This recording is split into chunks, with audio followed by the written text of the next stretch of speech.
Assalamualaikum warahmatullahi wabarakatuh. Nama saya Fanina Stuti Utari, NIM 19053043, jurusan Pendidikan Ekonomi, mata kuliah Strategi Pembelajaran Ekonomi. Kali ini saya akan menjawab soal UTS. Soal yang pertama, jelaskanlah konsep-konsep dan bagaimana pelaksanaan dalam proses pembelajaran. Yang pertama, strategi. Strategi merupakan rencana metode yang berisi mengenai serangkaian kegiatan yang telah dirancang secara khusus supaya bisa mencapai tujuan tertentu. Yang kedua yaitu strategi pembelajaran, yaitu serangkaian rencana kegiatan yang mana di dalamnya menggunakan metode dan juga pemanfaatan sumber daya maupun kekuatan yang ada dalam suatu pembelajaran.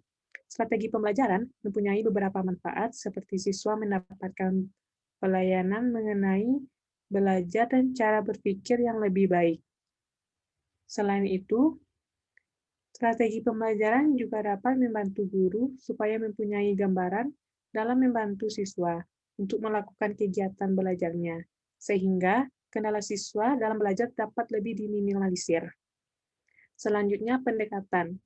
Pendekatan merupakan sebuah titik tolak atau sudut pandang kita terhadap proses pembelajaran, yang merujuk pada pandangan tentang terjadinya suatu proses yang sifatnya masih sangat umum.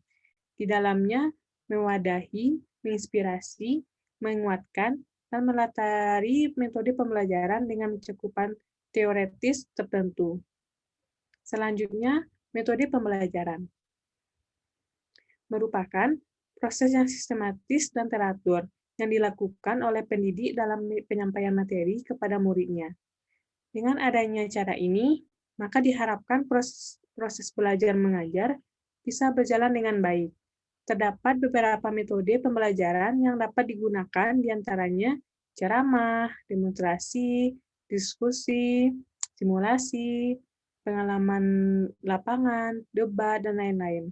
Oleh karena itu, pendidik harus bisa mempelajari metode pembelajaran. Selanjutnya, teknik pembelajaran merupakan cara dilakukan seseorang dalam mengimplementasikan suatu metode secara spesifik. Misalnya, penggunaan metode diskusi. Perlu digunakan teknik yang berbeda pada kelas yang siswanya tergolong aktif dengan kelas yang siswanya tergolong pasif. Dalam hal ini, guru pun dapat berganti-ganti teknik meskipun dalam koridor metode yang sama. Selanjutnya, taktik pembelajaran merupakan gaya seseorang dalam melaksanakan metode atau teknik pembelajaran tertentu yang sifatnya individual. Dalam gaya pembelajaran akan tampak keunikan atau kekhasan dari masing-masing guru, sesuai dengan kemampuan, pengalaman, dan tipe kepribadian dari guru yang bersangkutan. Yang terakhir yaitu mode pembelajaran. Merupakan bentuk pembelajaran yang tergambarkan dari awal sampai akhir, yang disajikan secara khas oleh guru. Dengan kata lain, mode pembelajaran merupakan bungkus atau bingkai dari penerapan suatu pendekatan, metode, dan teknik pembelajaran. Selanjutnya, soal yang kedua, jelaskanlah maksud dari pendekatan scientific learning dan pilihlah salah satu materi sesuai dengan keahlian saudara, dan buatlah implementasi pembelajarannya menggunakan pendekatan scientific learning tersebut. Sebelumnya, kita harus mengetahui dulu pengertian dari pendekatan scientific, yaitu proses pembelajaran yang dibuat supaya siswa aktif mengkonstruksi pengetahuan, keterampilan, dan lainnya lewat tahapan mengamati. Contohnya, pendekatan saintifik dalam tahap ini adalah dengan mendengarkan, menyimak, melihat, atau membaca dengan aktif materi pembelajaran yang diterima. Dalam langkah ini, guru memiliki peran untuk melakukan suatu proses pengamatan. Tahap yang kedua itu menalar, yaitu guru memiliki peran untuk menjadi fasilitator dan mendukung proses menalar atau mengasosiasi yang dilakukan oleh peserta didik. Tahap selanjutnya itu bertanya. Peserta didik akan didorong untuk membuat secara aktif mengajukan pertanyaan, lalu melakukan tanya jawab dan diskusi dengan peserta didik yang lain mengenai informasi yang ingin diketahui, informasi yang belum dipahami, hingga pemaparan sebagai bentuk klarifikasi. Selanjutnya, tahap mencoba dan membentuk jejaring untuk semua mata pelajaran.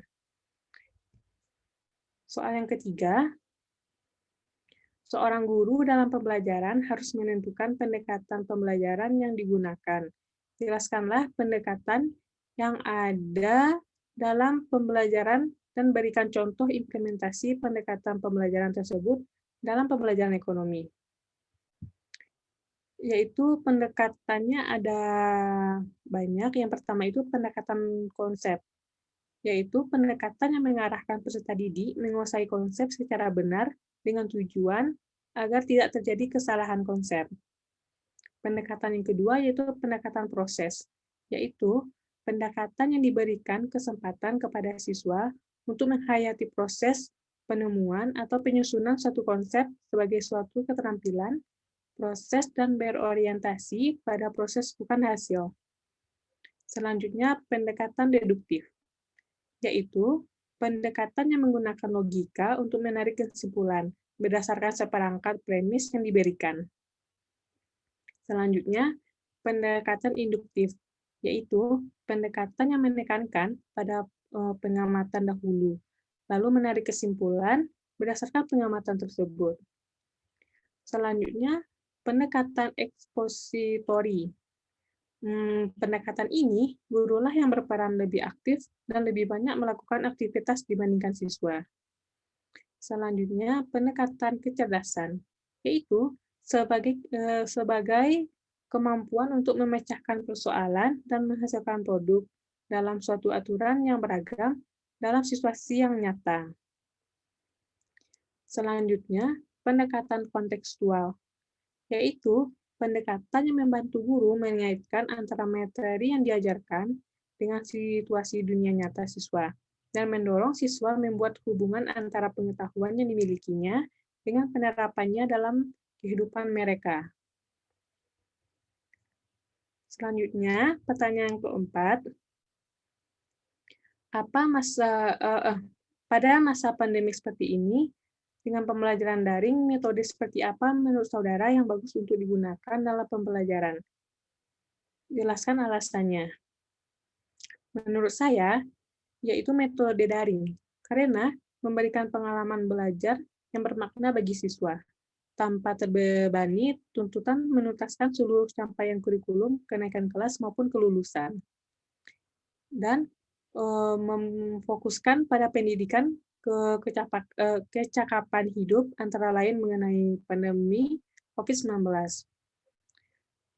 Dan memberikan variasi aktivitas dan tujuan pembelajaran belajar dari rumah antar siswa, sesuai minat dan kondisi masing-masing, termasuk mempertimbangkan kesenjangan akses atau fasilitas belajar dari rumah. Dan dengan pembelajaran daring ini, memberikan umpan balik terhadap bukti atau produk aktivitas belajar dari rumah yang bersifat kualitatif dan berguna bagi guru, tanpa diharuskan memberikan skor atau nilai kualitatif. Selanjutnya, soal yang kelima, jelaskanlah kelebihan dan kekurangan pembelajaran daring. Pertama, saya akan menjelaskan kelebihannya dulu. Kelebihan pembelajaran daring, yang pertama, proses pembelajaran dapat dilakukan tanpa dibatasi oleh keharusan pengajar dan peserta didik untuk berada di ruang dan waktu yang sama. Kelebihan yang kedua, penggunaan teknologi komunikasi dan informasi sebagai media pembelajaran, menimbulkan biaya yang lebih rendah baik bagi penyelenggara pendidikan jarak jauh maupun peserta didik. Kelebihan yang ketiga, materi ajar dan berbagai interaksi dalam bentuk tulisan yang dikemas secara digital memungkinkan peserta didik untuk dapat membaca kembali berulang-ulang informasi yang tercatat di dalamnya. Sedangkan kekurangan pembelajaran daring menurut saya itu ada 3 juga. Yang pertama, minimnya kontak langsung antar pengajar dan peserta didik. memperlambat proses terbangunnya relasi sosial, dan nilai-nilai yang menjadi tujuan dasar dari pendidikan. Kekurangan yang kedua, keterbatasan teknologi komunikasi dan informasi yang tidak dapat menggantikan sepenuhnya proses komunikasi dan interaksi secara langsung yang terjadi dalam pendidikan konvensional. Kekurangan yang ketiga, rendahnya kontrol terhadap proses pembelajaran sebagai implikasi dari cara belajar mandiri yang menjadi titik berat dari pendidikan jarak jauh. Sekian dari saya.